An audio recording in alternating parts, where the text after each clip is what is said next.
Hello guys, Brahma Gurukul में आप सभी बच्चों का मैं मनविंद सिंह स्वागत करता हूं। और मैं लेके आया हूं जो रेगुलर बेस पे हमारी टेस्ट सीरीज चल रही है। राइट, तो हम 30 क्वेश्चंस कंप्लीट करने की कोशिश करते हैं प्रत्येक क्लास में। तो 30 में अपना एवरेज लगा लिया करोगे कितने मार्क्स आ रहे हैं आपके। राइट, तो फिर हम 30 क्वेश्चन को कंप्लीट करेंगे इस बार।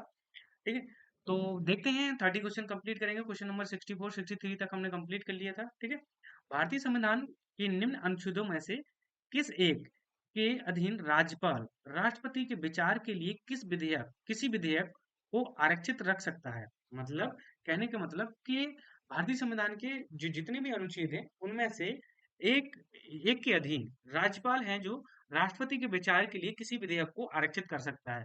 तो आर्टिकल 169, आर्टिकल 200, आर्टिकल 201, आर्टिकल 202।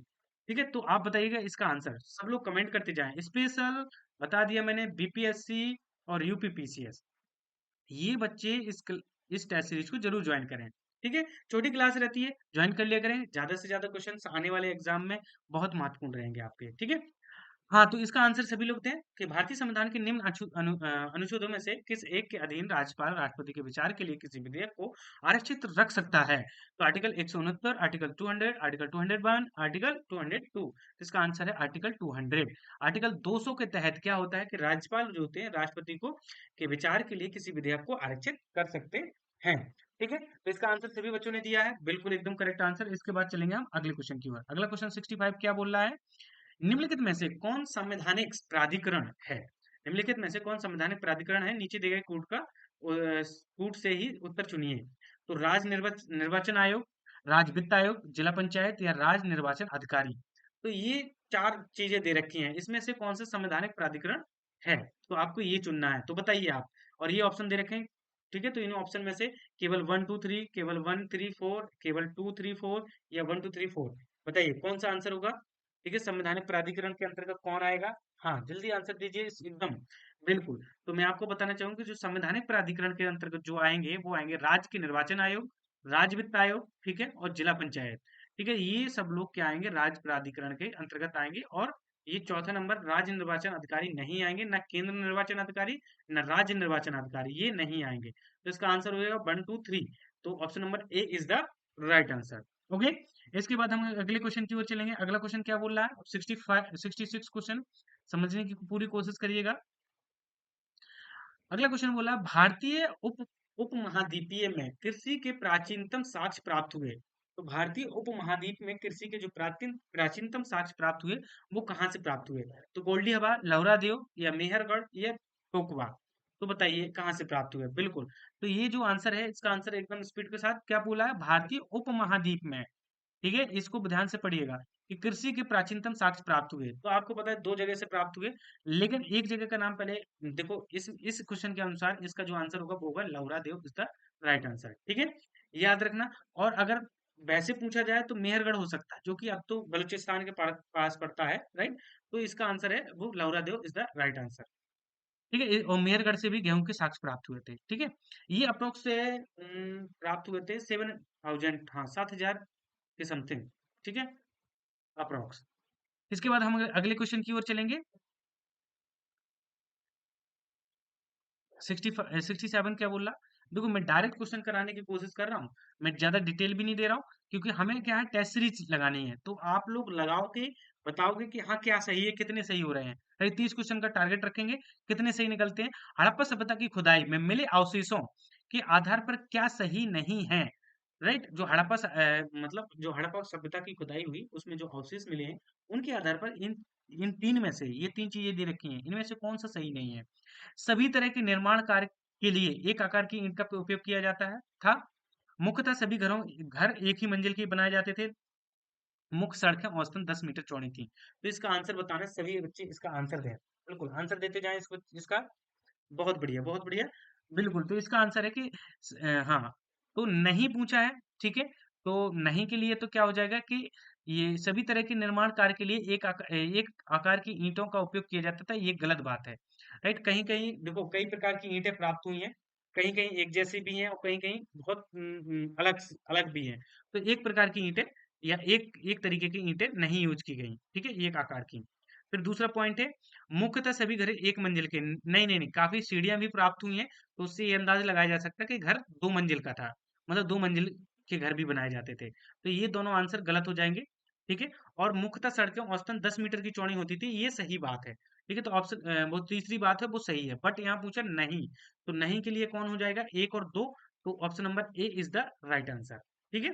चलें इसके बाद अगले क्वेश्चन की ओर। हाँ, जिसने भी ये बताया एकदम करेक्ट आंसर। ठीक है।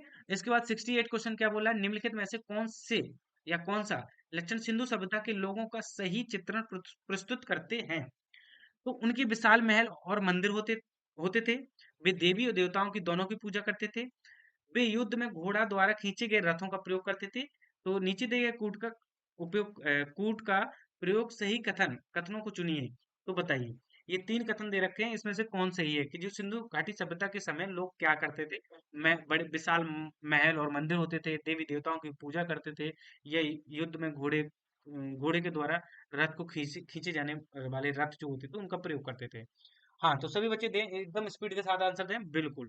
तो इसका आंसर है कि वो देवी देवताओं के साक्ष्य प्राप्त हुए हैं। ठीक है, राइट, शिवलिंग मिला है। ठीक है, तो तो इस तरीके से वो देवी देवताओं की पूजा करते थे, ये साक्ष्य प्राप्त हुए हैं। बट विशाल महल और मंदिर गलत है, और युद्ध में रथ वाला ये बात गलत है, ये दोनों गलत है। तो ऑप्शन नंबर बी जिस बच्चे ने बताया एकदम करेक्ट आंसर। ओके, चलें इसके बाद अगले क्वेश्चन की ओर। अगला क्वेश्चन क्या बोला है, 69। 69 क्वेश्चन बोला है, निम्नलिखित में से कौन सा शुक्ल यजुर्वेद संहिता है। राइट, शुक्ल शुक्ल यजुर्वेद संहिता है, निम्न में से कौन। तो वात्स्ययनी, मैत्रायणी, या तैत्तिरीय, या कठक। तो बताओ कौन सी संहिता है जो शुक्ल यजुर्वेद की संहिता है, तो कौन सी है बताइए। हाँ, बहुत बढ़िया, आंसर देते जाए। शुक्ल यजुर्वेद की संहिता कौन सी है बताइए, स्पीड के साथ आंसर दें। बिल्कुल, तो वात्स्ययनी इज द राइट आंसर। वात्स्ययनी किस यजुर्वेद वो किसकी है संहिता, तो ये है शुक्ल शुक्ल यजुर्वेद की। ठीक है, शुक्ल यजुर्वेद की। अलार कलाम कौन थे। बहुत अच्छा आंसर है, बहुत अच्छा क्वेश्चन है। तो बताइए, बुद्ध के एक शिष्य थे, एक प्रतिष्ठित बौद्ध भिक्षु थे, बुद्ध कालीन एक शासक थे, या बुद्ध के एक गुरु थे। तो बताइए अलार कलाम कौन थे, तो अलार कलाम क्या थे, वो थे बुद्ध के एक गुरु। D option is the right answer. Very good, बहुत बढ़िया, आंसर देते जाएं, जिस बच्चे ने दिया डी ऑप्शन एकदम करेक्ट आंसर। ठीक है। इसके बाद हम अगले क्वेश्चन की ओर चलेंगे। थोड़ा सा बड़ा कर देता हूँ।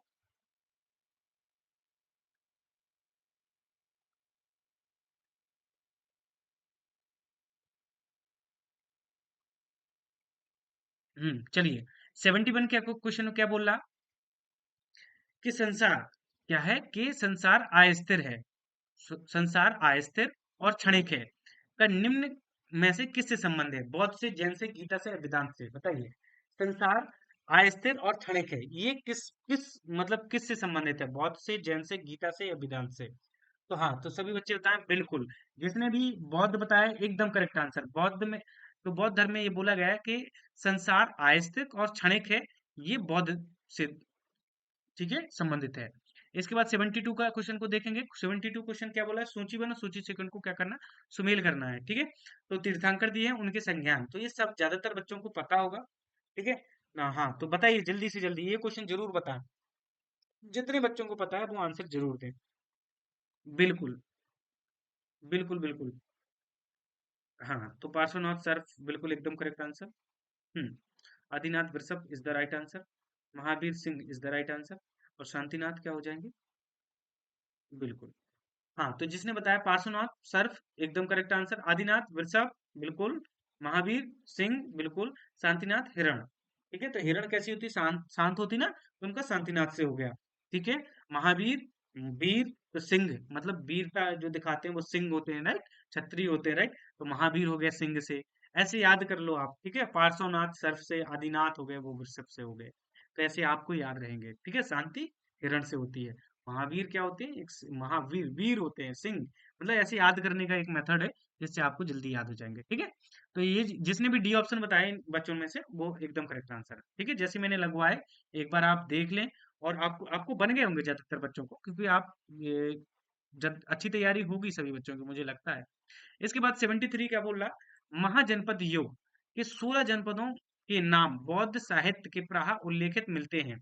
देखो, महाजनपद योग के जो 16 महाजनपद थे, या 16 जनपदों का बौद्ध साहित्य में उनका उल्लेख मिलता है। ठीक है, ये बोला निम्नलिखित में से किन जनपदों का नाम पाणि या पर्णी के अष्टधाई में उल्लेखित है। तो ये मतलब 5 दे रखे हैं, मगध, अस्मक, कंबोज, चेदी या वत्स।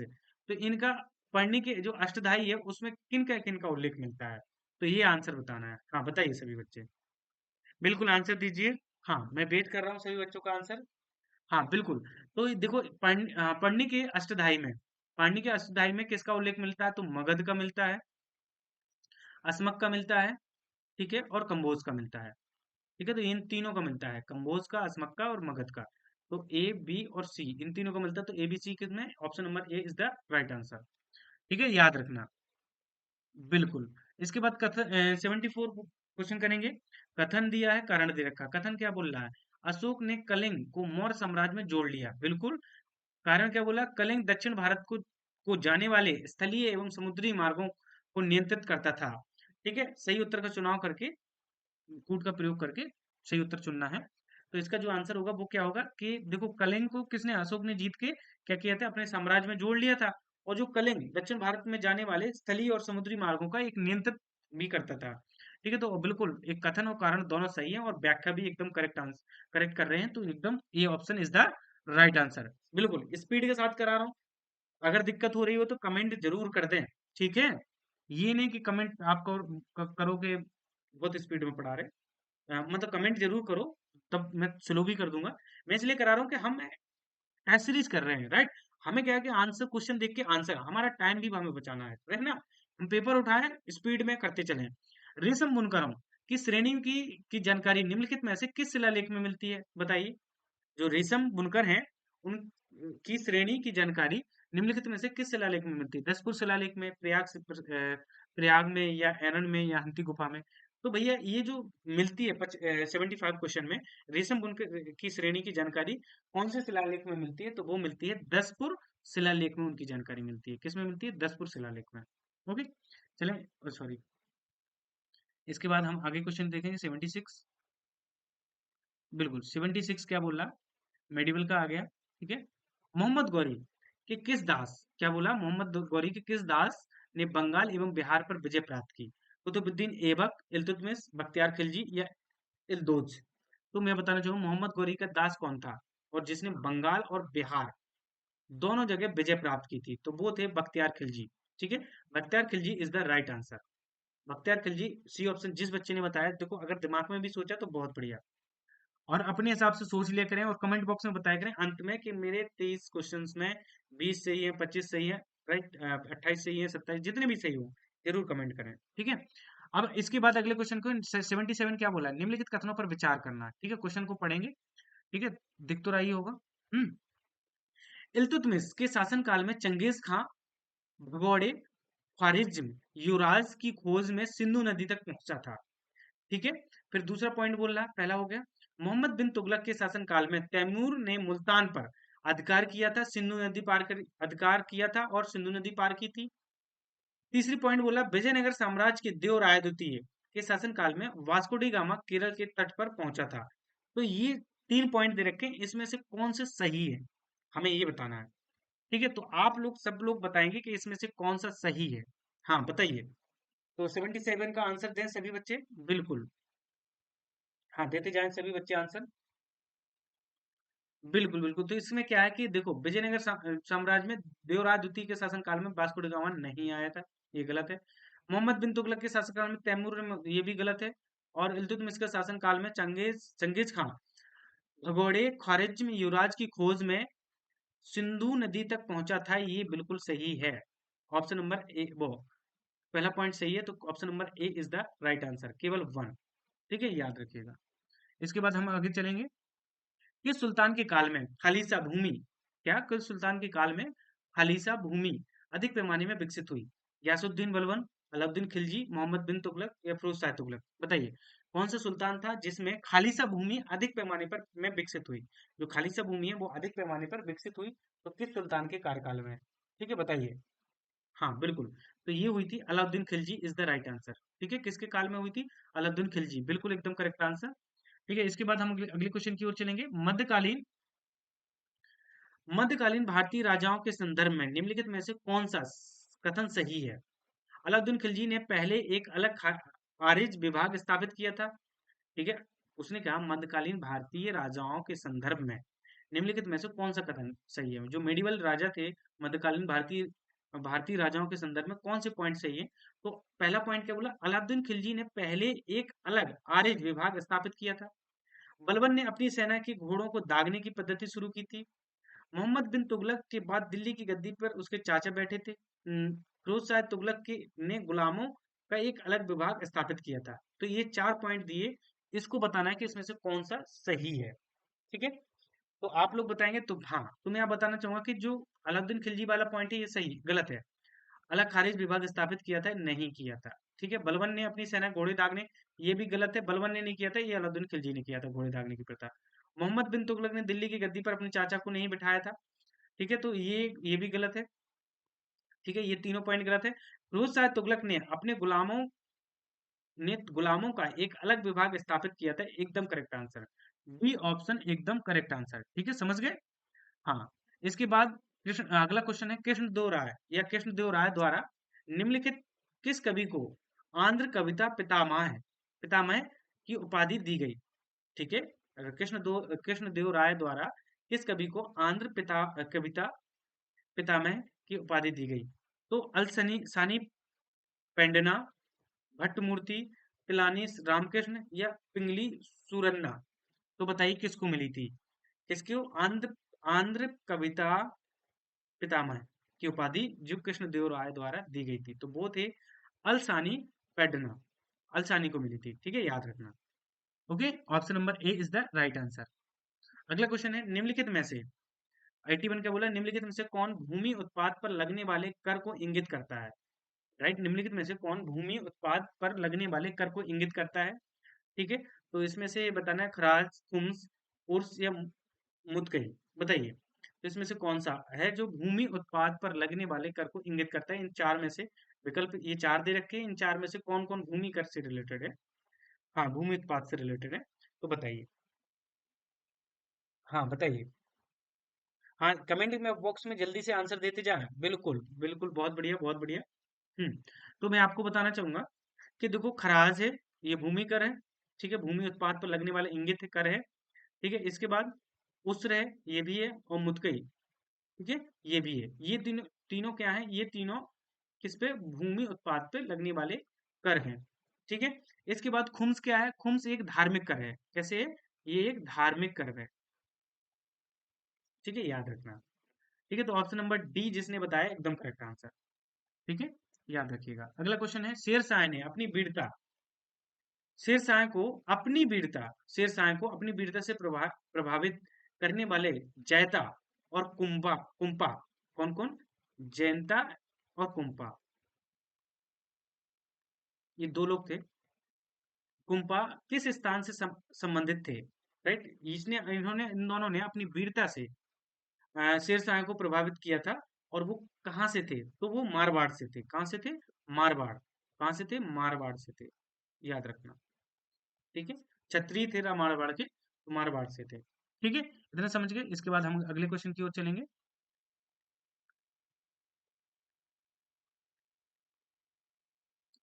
83 क्वेश्चन क्या बोला, समझने की कोशिश करिएगा।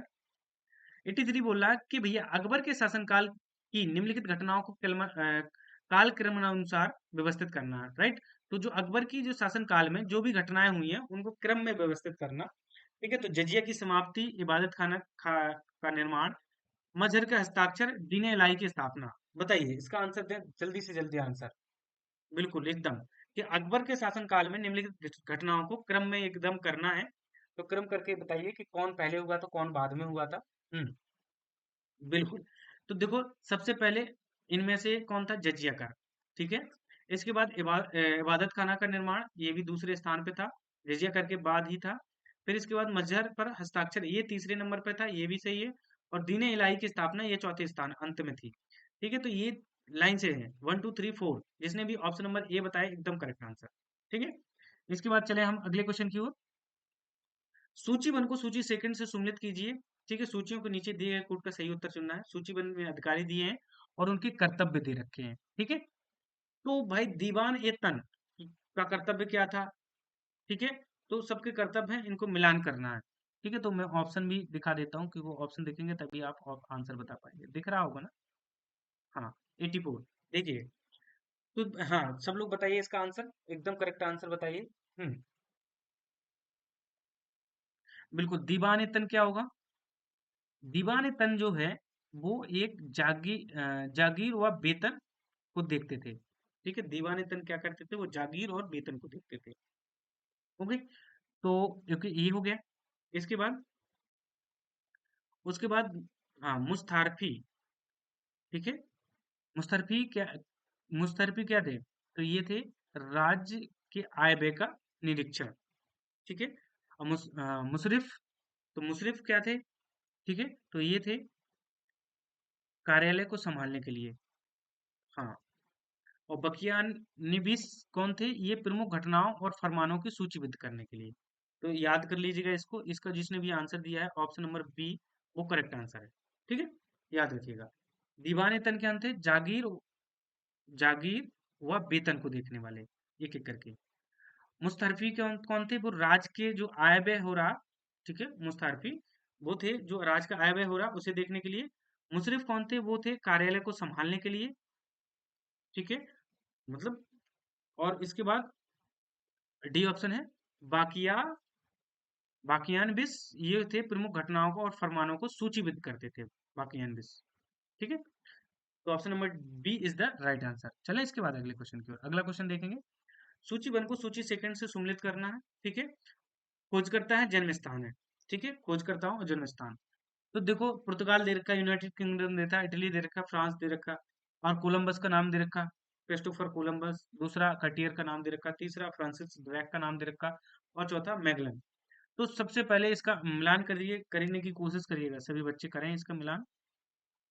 हम्म, बिल्कुल कोलंबस, बिल्कुल बिल्कुल मिलान करें एकदम। हाँ, बताइए जल्दी से जल्दी आंसर बताएं।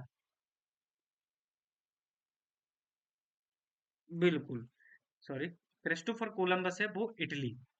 ठीक है, क्रिस्टोफर कोलंबस है वो इटली।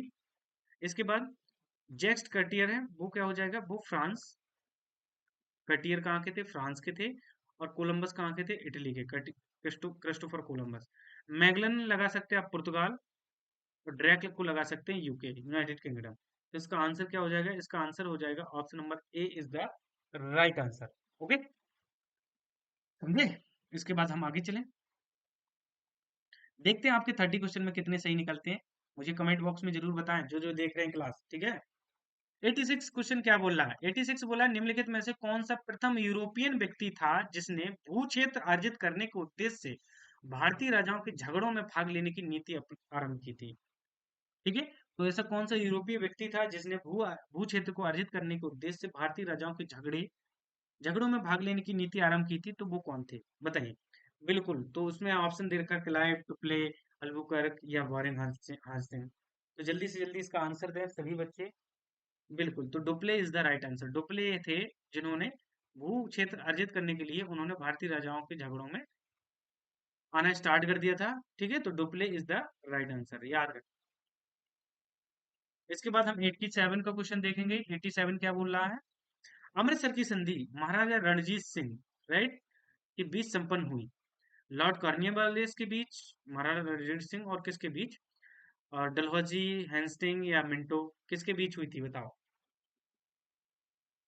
बिल्कुल, तो लॉर्ड मिंटो के बीच हुई थी। ठीक है, लॉर्ड मिंटो और राजा रणजीत सिंह के बीच हुई थी अमृतसर की संधि। ओके, 88 क्वेश्चन क्या बोल रहा है? निम्नलिखित में से कौन भारत का एकमात्र यहूदी वायसराय था? ठीक है, तो 88 का क्वेश्चन का आंसर बताएं कि यहूदी वायसराय कौन था। तो हाँ, लॉर्ड कर्जन था, मैटकॉप था, या इरविन इरविन था, या रीडिंग था। तो वो थे लॉर्ड रीडिंग। ठीक है, ये यहूदी वायसराय था, लॉर्ड रीडिंग। ठीक है, 89 क्वेश्चन को देखेंगे। निम्नलिखित कथनों पर विचार कीजिए। दादा भाई नौरोजी की भारतीय राष्ट्रीय आंदोलन को सर्वाधिक प्रभावित देने की, उन्होंने इस बात को अभिव्यक्त किया कि ब्रिटेन भारत का आर्थिक शोषण कर रहा है। उन्होंने प्राचीन भारतीय ग्रंथों का व्याख्या की और भारतीयों में आत्मविश्वास जगाया।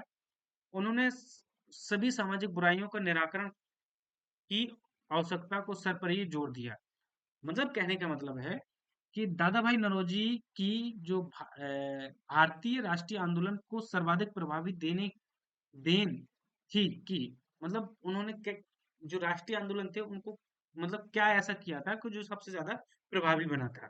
ठीक है, तो उन्होंने उन्होंने क्या किया था, तो उन्होंने इस बात को अभिव्यक्त किया कि ब्रिटेन भारत का क्या कर रहा है, आर्थिक शोषण कर रहा है। ये सही है, बाकी ये दोनों पॉइंट क्या है, गलत है। तो option number A is the right answer. 89 का क्या है, option number A is the right answer. इसके बाद हम अगले क्वेश्चन की ओर चलेंगे। सूचना बन को सूची बन को सूची टू से मिलान करना है। ठीक है, तो इसको मिलान करेंगे एकदम अच्छे तरीके से। हाँ, तो नाना साहब देखो, क्रांतिकारियों के नाम है, स्थान है, तो नाना साहब तुरंत आप लगा दोगे कानपुर। ठीक है, तो इसमें से मैं विकल्प भी खोल देता हूँ। ठीक है, एकदम हाँ मिलान करिए। ठीक है, तो इसका मिलान करिए। नाना साहब हो गया, नवाब हामिद अली हो गया, मौलवी अहमद अल्लाह हो गए, हाँ उल्लाह हो गए, सॉरी, मनीराम दीवान हो गए। तो बताइए, हाँ तो बताइए क्या इसका आंसर हो जाएगा। सभी बच्चे आंसर देने की कोशिश करें। हाँ बिल्कुल दें आंसर, एकदम स्पीड के साथ आंसर देते जाए सभी बच्चे। हाँ बिल्कुल बिल्कुल, बहुत बढ़िया बहुत बढ़िया। तो नाना साहब, लखनऊ नहीं कानपुर लगाया था मैंने, सॉरी, माफी चाहूंगा, लखनऊ नहीं कानपुर। ठीक है, तो कानपुर हो गए। ठीक है, इसके बाद नवाब हामिद अली, ये हो गए दिल्ली। ठीक है, ओके, एक बार मैं मिटा के बता देता हूँ कि एक बार मिटाऊंगा तभी आपको क्लियर हो जाएगा। ठीक है, तो इसको मिटाने की कोशिश की है मैंने। नाना साहब हो गए हैं, वो हो गए कानपुर, सॉरी वहीं भाग रहा। ठीक है, इसके बाद नवाब हामिद अली खान हो गए, वो दिल्ली हो गए। मौलवी अहमद उल्लाह हो गए, वो क्या हो जाएंगे, वो हो जाएंगे लखनऊ। और मनी राम दीवान, ये असम। बिल्कुल, तो इसका आंसर होगा option number D is the right answer. बहुत बढ़िया। तो मनी राम दीवान असम, मोहम्मद अहमद उल्लाह हो गए, वो लखनऊ, नवाब हामिद अली खान हो गए, वो हो गए दिल्ली, और नाना साहब हो गए, वो है कानपुर। ठीक है, तो 90 क्वेश्चन हमने कंप्लीट कर लिया। आई थिंक 3 क्वेश्चन कंप्लीट बचे हैं, तो हम अगली क्लास में करा लेंगे। 27 में जितने भी जिसके सही हैं वो कमेंट करके जरूर बताएं। राइट, जितने भी क्वेश्चन सही निकलते हैं आप जरूर कमेंट करके बताएं। ठीक है, और आज के लिए इतना ही, मिलते हैं हम अगली क्लास में। कमेंट करके सभी लोग बता दें। ठीक है, ओके, तो आज के लिए इतना ही रखते हैं।